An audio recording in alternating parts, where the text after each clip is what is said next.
هلا مرحبا في محفل الكرم عنوان، هلا باسم بنت الشيخ واخت الكبارية، هلا بكل من لبى وجانا من الخلان، على قبالهم نكسر من العود وقياه.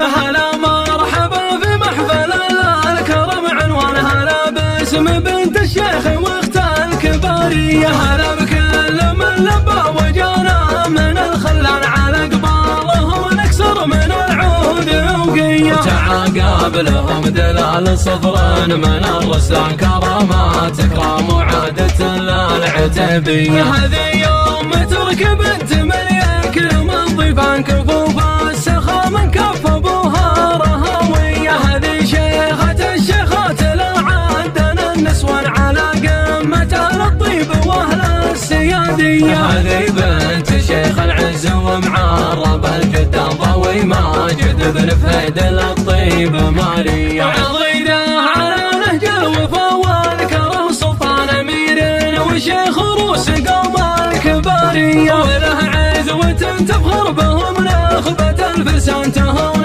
الصعايب قدمهم وتصير عادية. وذا الليلة الفرحة بتركي عظيمة شان، حفيدة الشيوخ اللي ينام اسطوارية. كريمة وشجاع يلبس من الفخر تيجان، على تربية شيخ فعوله بالطولية. كحلان يا ابن بدر وابوك كحلان، خوانك هلا الطلا واهل الفروسية. عسى العز تاج تلبسونا دهر وزمان، عسى راحكم تبقى على العز مبنية. هلا مرحبا في محفل الكرم عنوان، هلا باسم بنت الشيخ واخت الكبارية، هلا بكل من لبى وجانا من الخلان، على قبالهم نكسر من العود وقياه. تعاقبلهم دلال صفر من الرسلان، كرامات اكرام وعادة للعتيبية. هذه يوم تركب بنت من يكرم الضيفان، كفوف